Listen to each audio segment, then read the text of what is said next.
No te desconectes de Go Radio.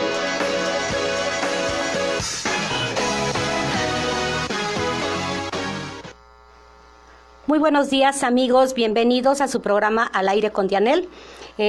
Hoy es octubre 30 de 2018, les damos la bienvenida a su programa y bueno, como les prometimos, hoy es la segunda parte del tema discapacidad psicosocial, así que ustedes vieron que la semana pasada no nos rindió el tiempo como nosotros esperábamos, entonces vamos a empezar de lleno para que nuestros expertos nos compartan todo lo que tienen que decir al respecto. Les recuerdo los teléfonos 5341-6136. Si quieren hacer algún comentario o alguna pregunta, reitero, 5341-6136. Y bueno, hoy nos acompañan Claudia Solís. Ella es licenciada en Economía por la UNAM, estudiante de Psicología por la Universidad Latinoamericana. Y ella nos viene a compartir el testimonio. Tiene una mamá con depresión mayor desde hace 35 años. Nos acompaña Víctor Lizama, es activista y divulgador en temas de derechos humanos de las personas con discapacidad. Labora en Documenta AC, que es una asociación que incide en el fortalecimiento del sistema de justicia que garantice los derechos humanos de las personas privadas de la libertad y las personas con discapacidad psicosocial. Muy buenos días, Claudia. Hola.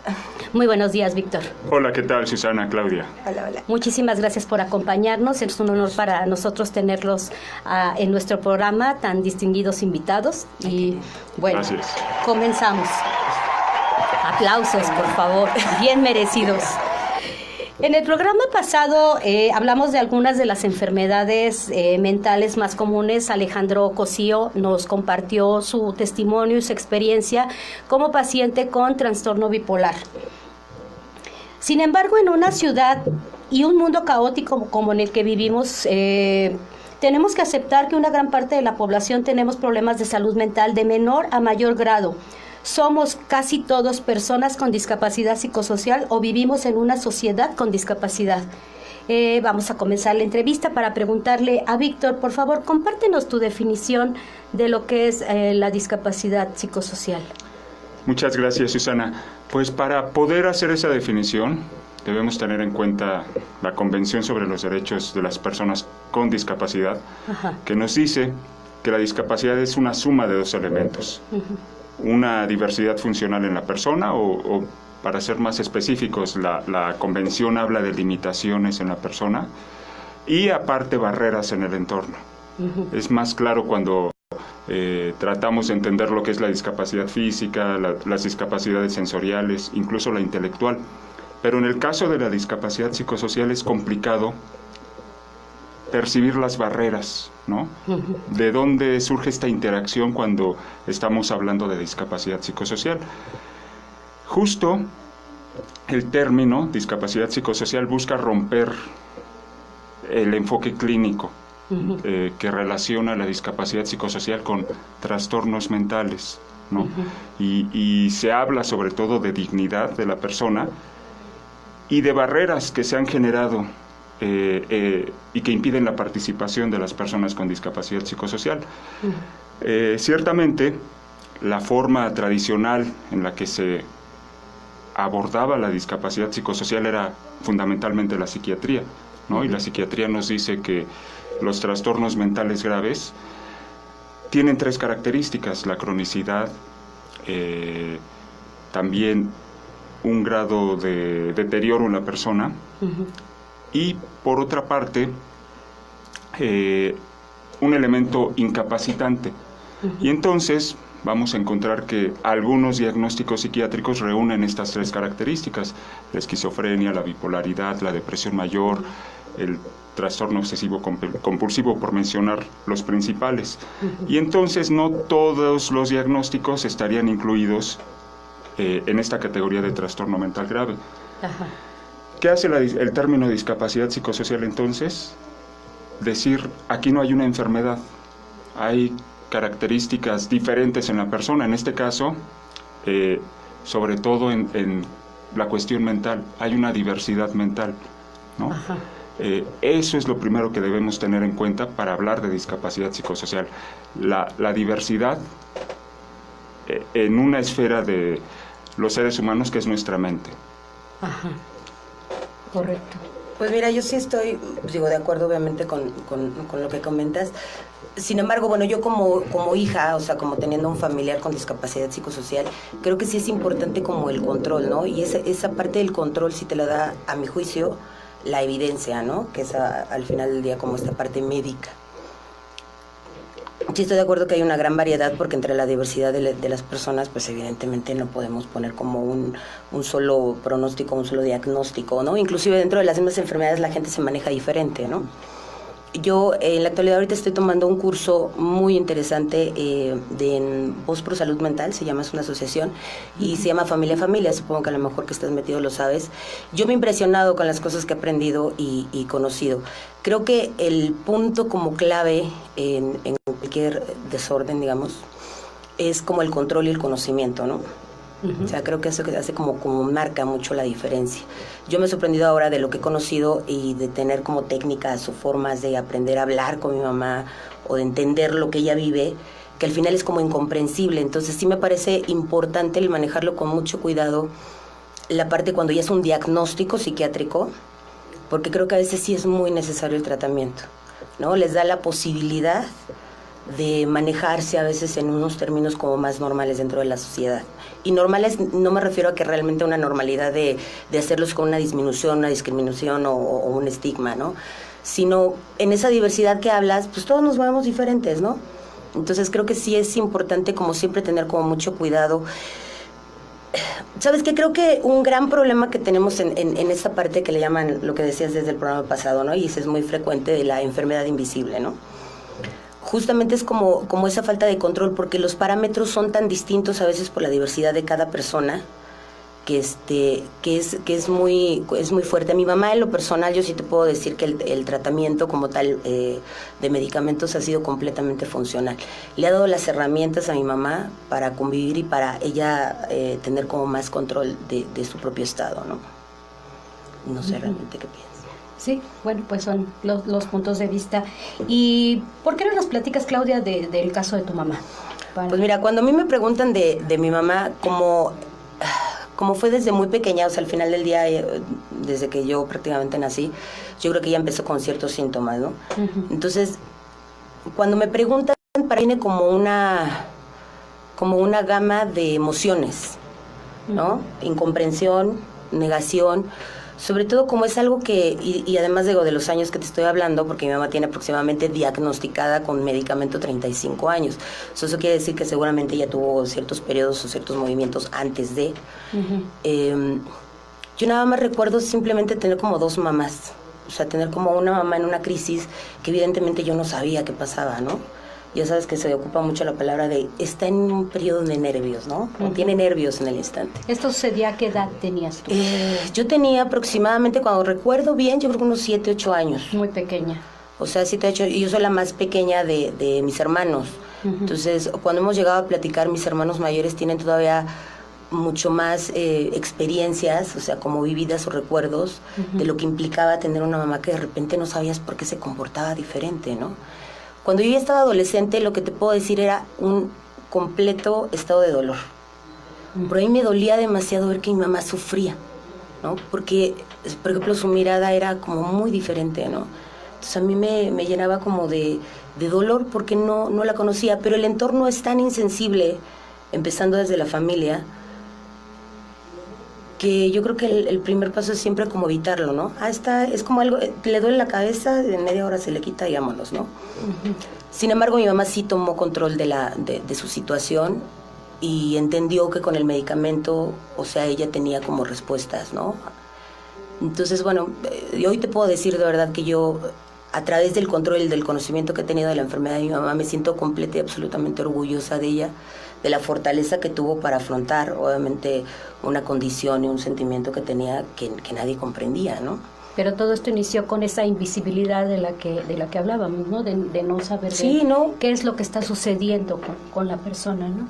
Sí, no, yo creo que falta como el valorar esta parte, ¿no? Digo, obviamente, uh-huh, yo creo que Víctor ahorita nos va a hablar de toda esta parte legal, que es súper importante, y creo que para hablar de derechos pues habrá que conocerlos, que es el primer paso.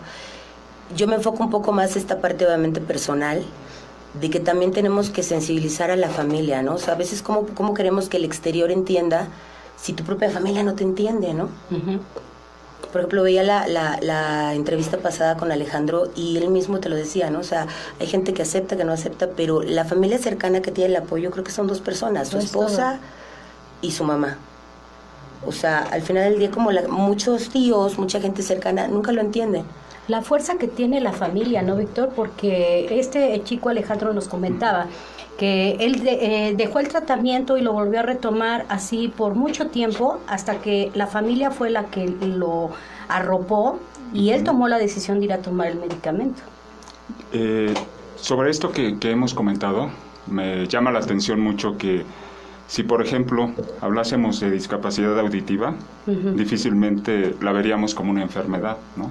Sí. Dependería de la persona con discapacidad auditiva decir si prefiere usar lengua de señas, oralizar, aprender a leer los labios, ponerse un implante coclear.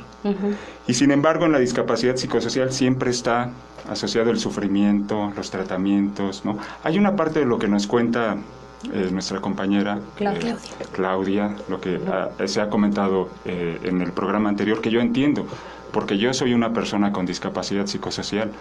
Yo pasé por una etapa en la que se rompió todo mi proyecto de vida. Mi familia también sufrió por esa condición, por no saber qué hacer para que yo pudiera tener ese proyecto, tener decisión sobre mi vida. En algún momento me ayudó, sobre todo, el tener una red de apoyo, ¿no? El empezar de vuelta a recuperar habilidades psicosociales.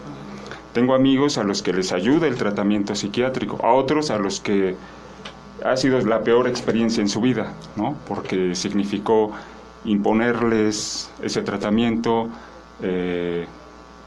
privarlos de alguna forma de decidir por sí mismos, ¿no?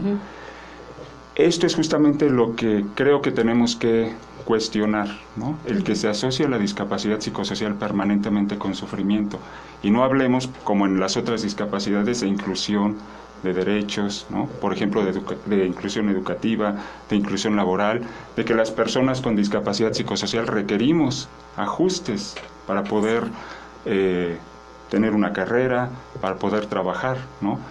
Y dejar este tema de los tratamientos de alguna forma la decisión de la propia persona, con los apoyos que se requiera, pero siempre haciendo un lado esto de que es una enfermedad, ¿no? A lo mejor una persona usuaria de silla de ruedas se enojaría si le dijeran tú estás postrado en la silla de ruedas, y sobre todo una persona que se afirme como persona con discapacidad psicosocial, y en la discapacidad, con discapacidad física, y en la discapacidad psicosocial constantemente vemos esto, ¿no? El relacionarla con sufrimiento, con enfermedad, y creo que es lo primero que tenemos que hacer a un lado para justamente combatir eso que nos afecta tanto a las personas con discapacidad psicosocial, que es el estigma y la invisibilización.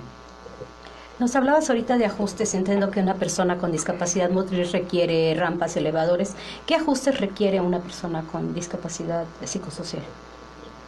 A partir de mi experiencia, me he dado cuenta que se requiere del acompañamiento, de un acompañamiento profesional, tanto en la discapacidad psicosocial como en la intelectual. ¿Por qué? Porque ese acompañante, de alguna forma, es el que puede detectar barreras, es el que puede brindar apoyo a la persona en diferentes ámbitos, en lo educativo, en lo laboral, para hacer trámites, en las conflictivas que luego se dan en las familias, al interior de las familias. Este tipo de acompañamiento creo que es la herramienta que se requiere para entender la discapacidad psicosocial e incluso la intelectual, y justamente ir eliminando esas barreras imperceptibles. Así es. Claudia, Víctor, ustedes como activistas, estudiantes de esto, ¿qué opinan de la interdicción y de la hospitalización? No sé quién quiere. De la interdicción, por favor. Yo creo que la interdicción es una figura que se construyó pensando en que había personas que no podían tomar decisiones por sí mismas, ¿no? Hay una visión paternalista, protectora, ¿no? Sí. Sin embargo, esa figura ha demostrado que no resuelve nada, que el quitarle capacidad jurídica a una persona no le va a brindar seguridad en el futuro. Desaparece el tutor, ¿y qué pasa con la persona interdicta? Queda igual, a expensas de lo que los demás decidan sobre él. En cambio, y creo que es un excelente ejemplo lo que ha sucedido recientemente en Perú, en que se eliminó absolutamente la interdicción, lo que hay que generar es un sistema de apoyos que permita a la persona tomar decisiones por sí misma, ¿no? De vuelta este acompañante, quizás este asistente en la toma de decisiones, y no una persona que diga yo decido por ti, tú ya no vas a firmar contratos, no te vas a poder casar, en fin, vas a ser como un ente muerto, ¿no? De alguna forma, figuradamente. Sí. No, se trata de construir ese sistema de apoyos. Porque hace poco tuvimos una invitada que ella trabaja con personas con discapacidad intelectual y la opinión de ella es que la interdicción era necesaria. Francamente, para mí es todo un tema, ¿no? Porque escucho ambas partes y no logro llegar a comprenderme yo misma en qué es lo que finalmente mi juicio, mi criterio diría. Finalmente yo no tengo una discapacidad psicosocial, pero eso no evita que yo también pueda tener una opinión al respecto, ¿no? Entonces, ¿cuál es el proceso de interdictar a alguien? ¿Está bien dicho, interdictar? Sí. ¿Cuál es el proceso? ¿Qué es exactamente la interdicción? La interdicción es quitar la capacidad jurídica a una persona. Es un veto o prohibición. O sea, un juez determina por medio de una evaluación, a lo mejor psiquiátrica, médica, lo que sea, si eres apto para tener ciertas decisiones. O sea, eso es lo que yo entiendo, ¿no? Digo, obviamente no tengo esta parte legal como muy clara. Yo creo que tienes toda la razón, ¿no? Como que de repente es como desvincular. Sin embargo, yo también tengo la otra parte que dices. Lo que pasa es que aquí hay un punto interesante. O sea, la discapacidad psicosocial no necesariamente es una discapacidad intelectual. O sea, son dos cosas diferentes. Entonces, es importante. Entonces, creo que a lo mejor alrededor de lo que es la interdicción, más allá de que a veces en ciertos casos puede ser necesaria, porque si hay gente que de repente sí está completamente fuera de la realidad o sí tiene un problema intelectual que simplemente no le permite, o sea, poder tener un juicio a lo mejor apropiado para propiedades, para bienes, para decisión, que sí, a lo mejor es importante lo que dices del acompañamiento, ese es básico, ¿no? Si tú ya necesitas un acompañamiento, evidentemente ya tienes una condición diferente, ¿no? Hablando de un acompañamiento de alguien que te ayude como a fomentar una decisión, ¿no? O como apoyarla para... En la discapacidad psicosocial no necesariamente va ligado. O sea, y yo creo que lo he visto perfectamente con Alejandro, que también lo comentó, ¿no? O sea, es justamente como el estigma que se tiene alrededor de las condiciones que generan las enfermedades. Pero dentro de cada condición hay como diferentes niveles. Claro, una persona a lo mejor en una esquizofrenia muy fuerte, afectiva, pues visualmente es una persona a lo mejor que no puede tomar ciertas decisiones. A mi juicio creo que sí es básico o es necesario a lo mejor el que sea un interdicto, ¿no? En ciertas situaciones, no en todo. ¿Y creo que hay que... ¿Habrá casos en los que sea necesario? Yo creo que no. ¿No? Lo que pasa es que hay mucha resistencia al cambio y justamente empezar a construir estas formas que permitan a todos participar, a todos ejercer los derechos. Yo, por ejemplo, como facilitador dentro de la asociación en donde trabajo, que es Documenta, en procedimientos penales, veo justamente las implicaciones de quitar la capacidad jurídica a una persona, ¿no? Decir, tú estás en un procedimiento penal, eres inimputable en este caso, te vamos a restringir de alguna forma tus derechos y vamos a decidir por ti. Si la persona no tuviera la discapacidad psicosocial, podría disfrutar de esos derechos. En el caso de el ámbito penal, la inimputabilidad, por ejemplo, representa una carga más para la persona, ¿no? Y en la interdicción sucede algo parecido. La persona no está mejor quitándole sus derechos. La persona está limitada. Y lo que tenemos que hacer es justamente empezar a ver de qué forma se van a construir los apoyos. Obviamente esos apoyos no van a surgir de un día para otro, no va a ser por buena voluntad que las personas empecemos a reconocer que todos tenemos derechos y todos tenemos derecho a participar. Claro. En esa medida, creo que hay que cuestionar figuras como la interdicción, como la inimputabilidad, como las medidas de seguridad también en el ámbito de la justicia, y ver sobre todo que la persona tiene dignidad bajo cualquier condición, ¿no? Como les decía, en otras discapacidades esto no se pone en duda. No se pone en duda, por ejemplo, que una persona ciega tenga derecho a estudiar. Sí, ¿no? Que en la escuela se hagan las adecuaciones curriculares, que existan materiales que le permitan obtener información. Y en la discapacidad psicosocial lo que estamos esperando es que la persona se normalice, que deje de tener, por ejemplo, alucinaciones y delirios. ¿Qué pasa si la persona tiene como condición de vida ciertos estados psicóticos? Le vamos a quitar los derechos hasta que se normalice, ¿no?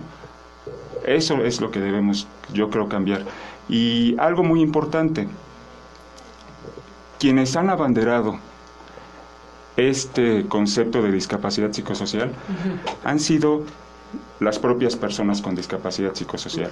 Personas con discapacidad psicosocial participaron en la construcción de la Convención sobre los Derechos de las Personas con Discapacidad y particularmente en el artículo 12 que habla de capacidad jurídica, porque ese es el tema fundamental en la discapacidad psicosocial.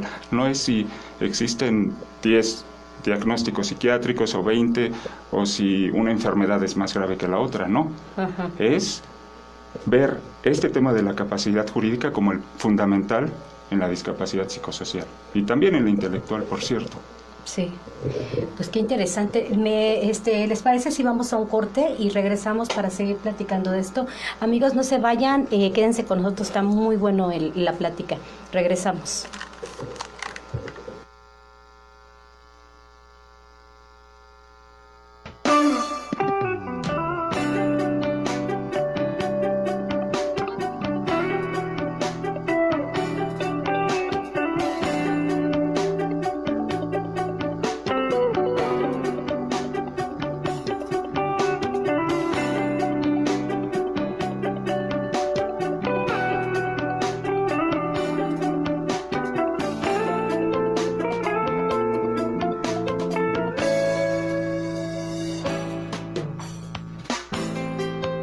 Amor amante, que me haces naufragar.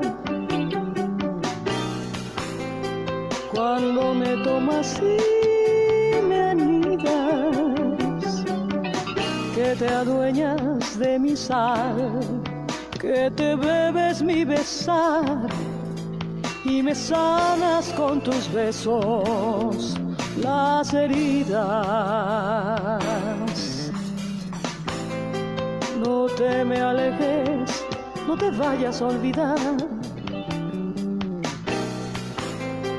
de nuestras aguas clandestinas, que no puedo navegar, que hasta miedo me da el mar si abandonas nuestra barca celestina. Amor de mi dolor, de beso cruel y abrazo criminal, esclavo del reloj que desespera de tanto esperar. Átame a ti, que yo eterna estoy amándote, deseándote.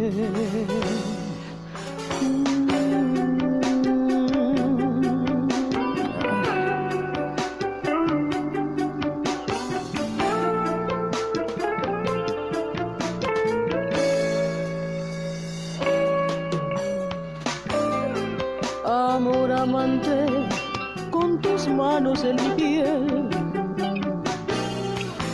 eres mandato en mi guarida. No lo quiero evitar, Si lo tengo que explicar, gritaré que por tu amor estoy rendida. Amor de mi dolor, de beso cruel y abrazo criminal, esclavo del reloj que desespera de tanto esperar.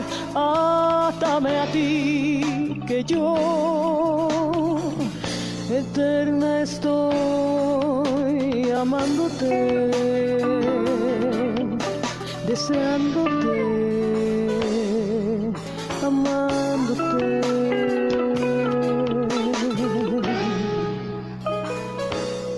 Amor de mi dolor, de beso cruel y abrazo criminal, esclavo del reloj que desespera de tanto esperar. Átame a ti, que yo eterna estoy amándote,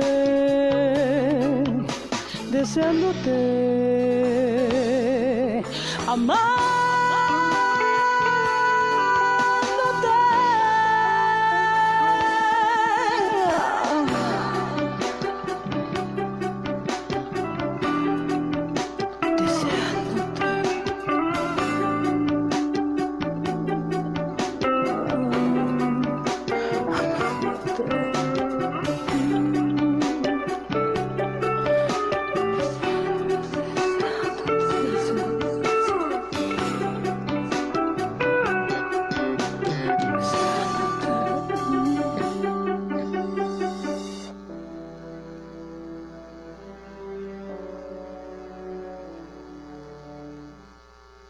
¿Cuál es esa canción que ponen? Ahorita les preguntamos.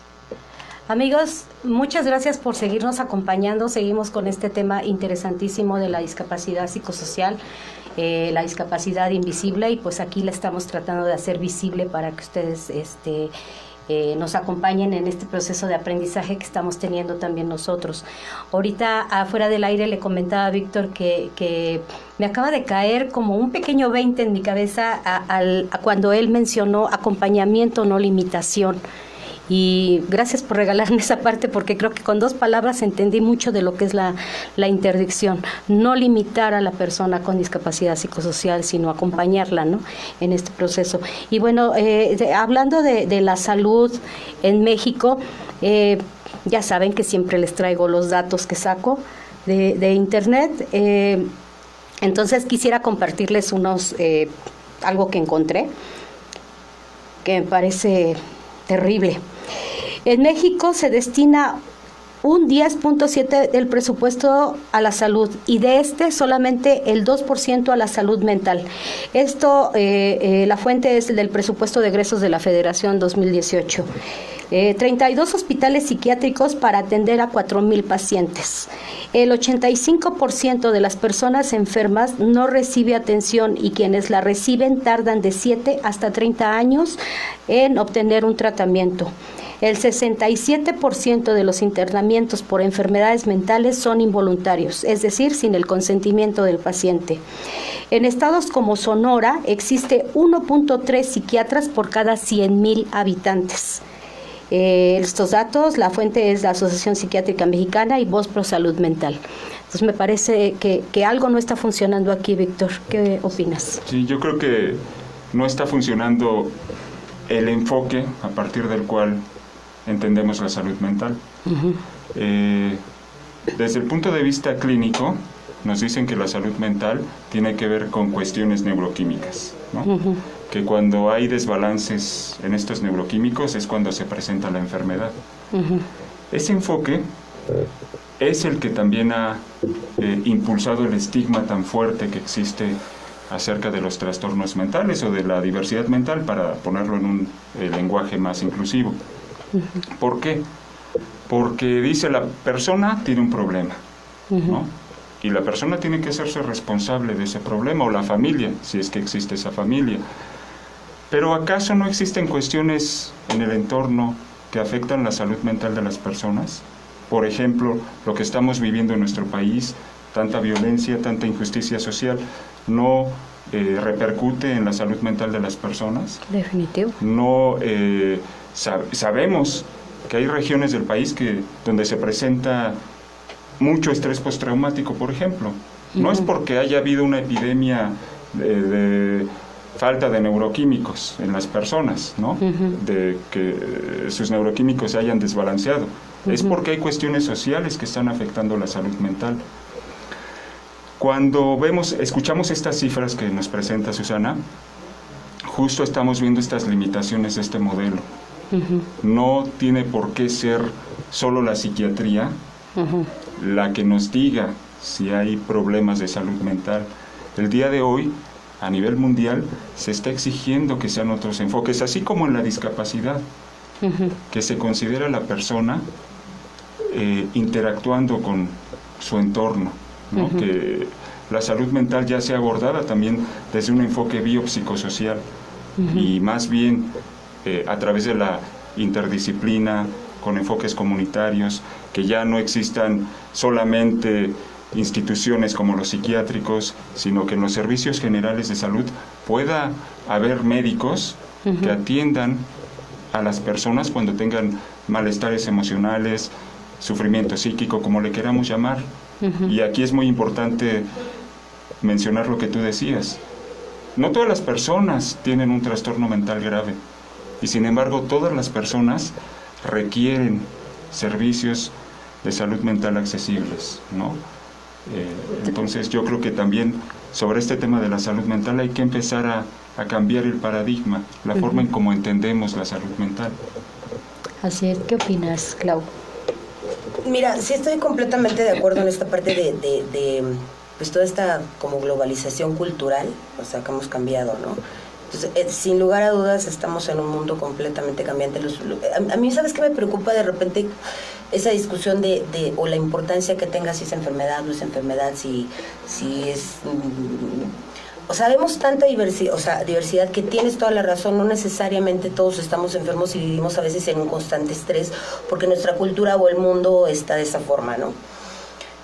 Sí me parece la verdad adecuado de repente tener como muy presentes ciertos casos importantes que a lo mejor sí se deben de atender por medio de una evidencia basada, ¿no? O sea, de una evidencia real como la medicina. Yo sé que evidentemente hay muchos cambios, habrá muchas cosas que todavía faltan por experimentar. Tuve la oportunidad de ir a la reunión anual de investigación en el Instituto Nacional de Psiquiatría. La verdad me pareció muy interesante, muy importante y muy loable, obviamente, lo que hacen nuestros investigadores, ¿no? A lo mejor falta mucho por hacer, sin lugar a dudas, pero creo que es bueno, ¿no? Al final del día están buscando eso, o sea, gente que nos desenvolvamos mejor en nuestros entornos sociales. Yo creo que sí es importante como tener visualizados ciertos síntomas que salen de una norma o salen de una normalidad, llamémoslo, porque si no, a veces no queremos tener como el control de eso, creo que se ha desembocado en otras cosas. Yo estoy estudiando psicología y soy la primera que te va a decir que hay muchísimas teorías para todo, ¿no? Teoría para explicarnos cualquier tipo de cosas, ¿no? La psicología como tal, bueno, tiene hasta mucho tipo de disciplinas o visiones que justamente salen completamente de esta parte de medicamento, ¿no? Yo no estoy diciendo que no es válido, digo, ni siquiera tengo como la parte para decir que algo es inválido o que es exactamente lo correcto. Pero sí veo, por ejemplo, un mundo tan cambiante que de repente, por ejemplo, vienen chavos, o sea, por ejemplo, las tasas de suicidio están terribles.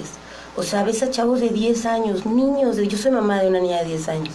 O sea, yo no me imagino, o sea, que mi hija pudiera pensar en no vivir, o sea, por decisión propia. Entonces creo que también a través de ciertos enfoques de no darle como la importancia que puede tener a veces ciertos desbalances químicos, cierto realmente algo que está sucediendo mal en tu cerebro, o sea, podemos arriesgarlos a otras cosas, ¿no? Yo como familiar de una persona con discapacidad, digo que a mi mamá le ha funcionado muy bien. O sea, yo la veo a ella mucho más calmada, mucho más control.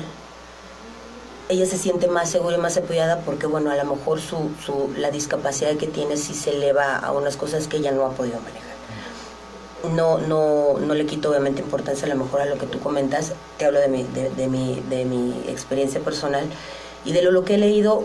Da más seguridad a veces que cuando ya son casos como muy fuertes, que a veces la gente no logra, o sea, controlar. Sí es bueno a veces el tener esta parte tanto psicológica como de medicamento junta. O sea, creo que al final tienen que trabajar juntos para mejorar algo. A mí me parece mucho más lamentable no querer ver esa realidad o quererlo ver como una posibilidad fuerte porque muchos chavos están en drogas, están cayendo en alcohol terrible, por no aceptar evidentemente, ¿no? Porque justamente como son inválidos lo que sientes, o sea, no se le da validez a un sentimiento. O sea, yo vuelto y digo, todos sentimos tristeza, ¿no? Pero nadie entiende. O sea, yo veo de verdad a mi madre y me dice, hija, es que no tienes idea de lo que siento, yo me siento muy mal. Entonces, claro, hay muchas cosas que se le disminuyen cuando ella tiene a lo mejor un episodio psicótico. Y uno tiene que actuar. Yo creo que aquí lo básico es tener como las herramientas y el conocimiento. Siempre habrá la elección, ¿no? La libre elección, hasta estamos hablando de derechos humanos, es un libre derecho. Pero creo que se debe elegir en base a conocimiento. O sea, se necesita más educación, se necesita quitar estigmas de palabras, sí se necesita saber más el conocimiento de la funcionalidad del cuerpo.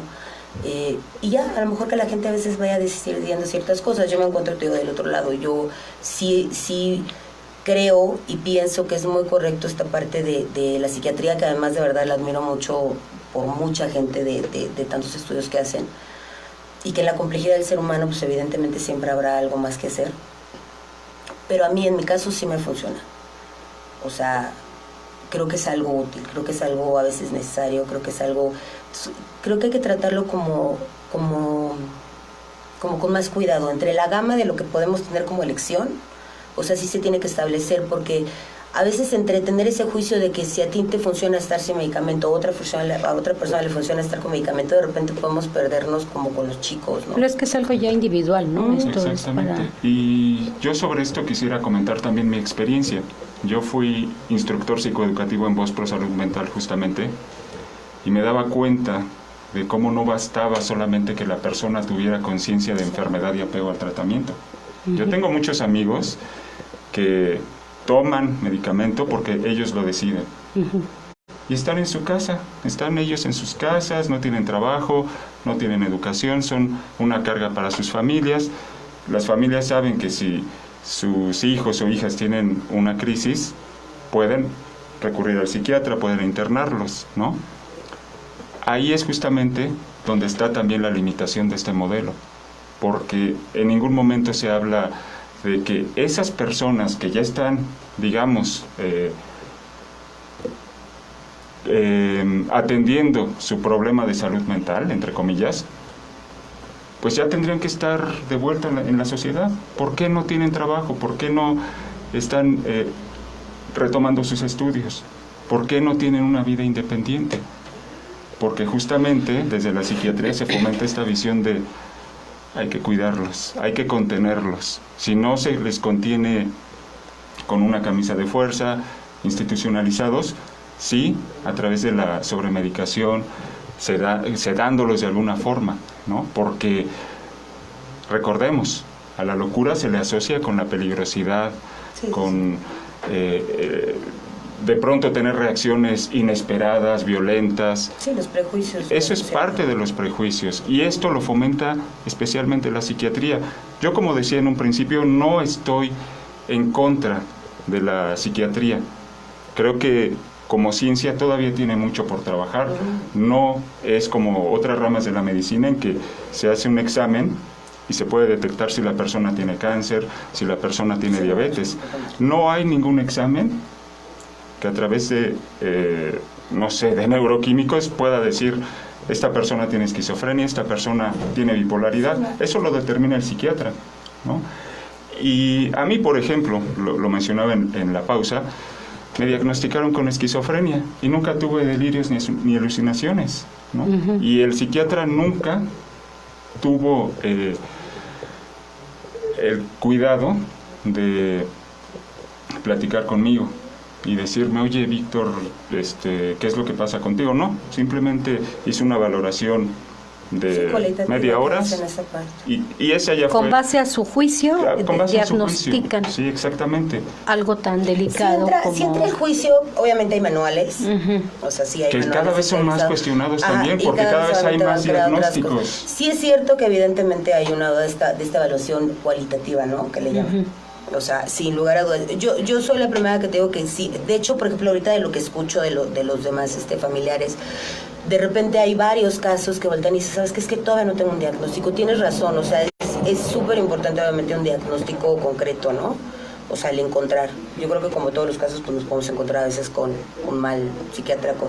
Sí falta, yo creo que de cierta preparación y ciertos como lineamientos, ¿no? Que creen como juicios más certeros, sin lugar a dudas. Tienes toda la razón en esa parte. ¿Qué tenemos ahorita nada más? El DSM-I, El DSM, ahorita ya está el 5, ¿no? El DSM-5.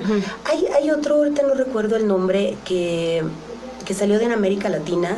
Nosotros normalmente estamos más pegados al DSM por esta parte de Estados Unidos, ¿no? Que es donde se crea que es el APA, ¿no? El American Psychology Association, que es el que la crea. Nosotros obviamente vamos, pero hay uno más.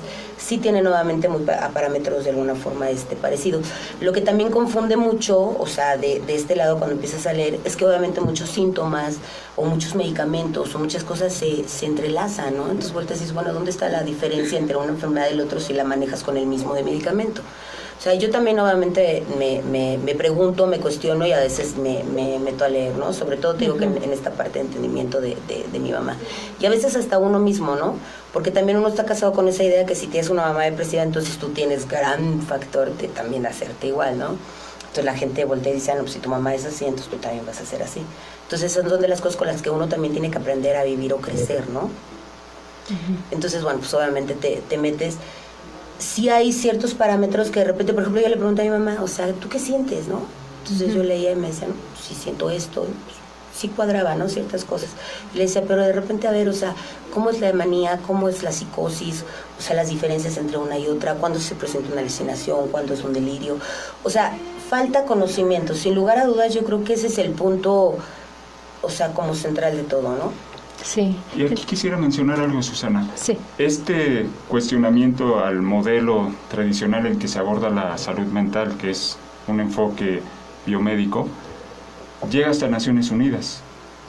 El relator del derecho a la salud ha cuestionado este enfoque con el que se está abordando la salud mental en el mundo, ¿no? Y este relator es psiquiatra, se llama Dainius Pura. Entonces, hay que atender estas críticas, hay que atender estas voces y cambiar la forma en que entendemos la discapacidad psicosocial. Que dejemos a la persona decidir sobre qué es lo mejor para tener bienestar.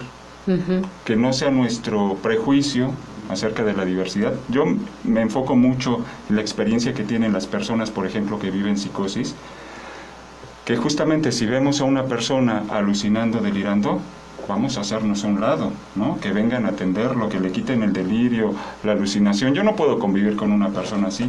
Ese es el prejuicio. Sí. Hay personas que así estén absolutamente sedadas, van a seguir teniendo conductas atípicas, teniendo un discurso incoherente. ¿Y qué vamos a hacer con ellos? Pero esa sedación nada más está provocando que, según, entre comillas, no me vaya a afectar a mí.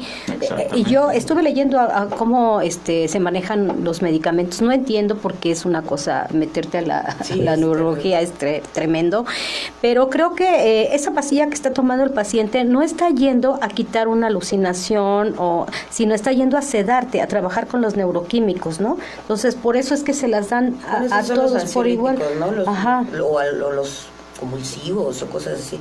Los antidepresivos supone que sí son directos como a sustancias, ¿no? O sea, por ejemplo, están los inhibidores selectivos de la serotonina, o sea, directamente van, ¿no? Por ejemplo, en el caso de mi mamá, o sea, se supone que hay como variaciones entre la serotonina, la dopamina y la neuropilefrina. Sí. Entonces, es como diferente cuando ya te dan un ansiolítico. Pero es como que todos esto es lo mismo que hace el cigarro o el alcohol, es nada más levantarte la serotonina para que de ese episodio tan down que estás presentando puedas incorporarte y entonces ir a comer, ir a platicar y ir a todo eso. Pero hay otros medicamentos, los ansiolíticos, como mencionas, que lo que hacen es romperte toda tu capacidad que es te duermen, o sea, son para dormir, ¿no? Son pastillas para dormir que no necesariamente requiere el paciente que está teniendo un brote alucinativo, no sé. Lo que suele suceder, por ejemplo, cuando una persona con discapacidad psicosocial tiene una crisis, es aumentarle la medicación. Yo lo digo por la experiencia que he conocido. Y eso también está mal, ¿no? ¿Por qué no ver otras formas de abordar el sufrimiento psíquico, el malestar emocional? Sobre este tema, por ejemplo, del tratamiento de la psicosis, en Escandinavia ya hay otras formas de acompañar a las personas que tienen una crisis psicótica. Ya no es necesariamente el internamiento, la medicación forzada. Es sentarse con la persona y escucharla. Escuchar lo que tenga que decir. A lo mejor está diciendo solo delirios, pero escucharla, acompañarla, entender esa condición. Yo, como facilitador en procedimientos de justicia penal, acompaño muchas veces a personas que están en crisis psicóticas y me siento a su lado y las escucho. Hay cosas que entiendo, hay cosas que no, y no pretendo traducir su lenguaje a uno que sea más lógico para mí. Pero si estás partiendo de que sí están fuera en ese momento de la realidad. O sea, gente en una crisis psicótica sí está de alguna forma fuera. O sea, si tiene una alucinación, si tiene un delirio, sí están fuera de sí. ¿Estamos de acuerdo? O sea, eso es básico, porque digo, yo estoy de acuerdo en lo que tú dices de la comprensión, del acompañamiento, ¿no? Pero si están fuera, en ese instante la gente está fuera de la realidad, no te entiende, para ella puede tener otras cosas, ¿no? Alguien me está hablando, o sea, estoy viendo un helicóptero que me sigue, o ya quiere venir la CIA a tocarme. O sea, sí podemos partir de esa parte de que sí están fuera de la realidad, o sea, no es que los trates diferentes, ¿no? Evidentemente necesitan apoyo, necesitan cuidado. ¿Pero qué implica esto de estar fuera de la realidad? Por ejemplo, en la discapacidad intelectual, en que hay limitaciones o, digamos, condiciones de aprendizaje diversas.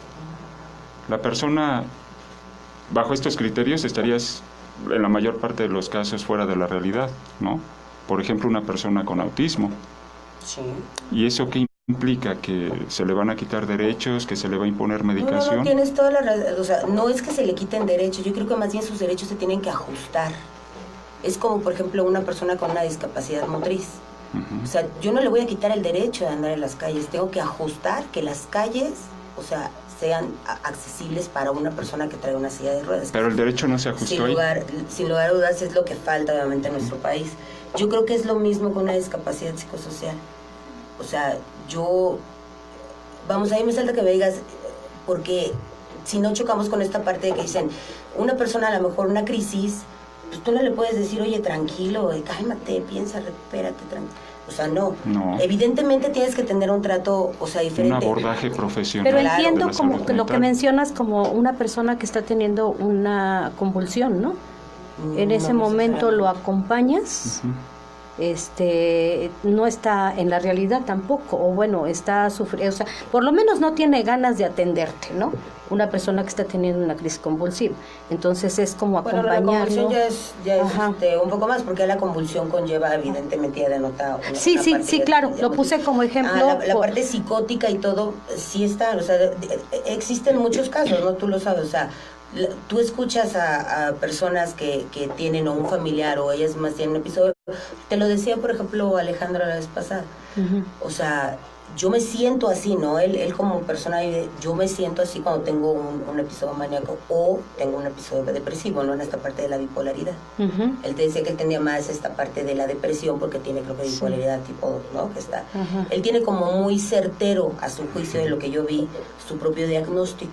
Y él mismo te decía, o sea, yo tengo 6 años, o sea, tomando bien, y me ha funcionado bien mi a juicio, no digo evidentemente de su propia experiencia, yo nada más estoy repitiendo ciertas cosas. Yo igual volteo y te digo, mi mamá le ha funcionado, cuando ella entra en algún episodio, o sea, puede tener hasta catatonia, o sea, yo la veo con una mirada y, claro, pero sí tiene que tener un trato especial. O sea, sí tiene que haber esa sensibilidad de que en ese instante esa persona, o sea, tiene un episodio que no puede controlar, está fuera de ella. Yo sería incapaz de poder, o sea, no tengo las bases para poderte decir, no, forzosamente tiene que ser con un medicamento o no. A mí me funciona, ¿no? En el caso de mi mamá le funciona. Habrá muchos casos que no. porque también creo en esta parte emocional, en esta parte de tratamientos, en teorías, en 20,000 cosas de redes, ¿no? Que también funcionan. Creo que también depende mucho como la personalidad, ¿no? El temperamento de cada persona. O sea, es que es como muy lo que te decía individual. es tan fuerte como esta... o sea, todos somos sociales, ¿no? Todos tenemos como pautas y necesitamos como ciertas cosas para funcionar, ¿no?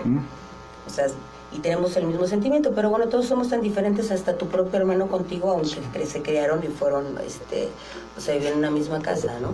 Yo no estoy en contra de que la persona, si es por su propia decisión, tome medicamentos de cualquier tipo, ¿no? Y sienta que la toma de esos medicamentos le reporta bienestar. Yo a lo que me opongo es que se medique forzadamente a las personas, ¿no? Cualquiera que sea su condición. Y volvemos al mismo tema. Ya existen otras formas de entender la salud mental. Se están empezando a trabajar en diferentes partes del mundo.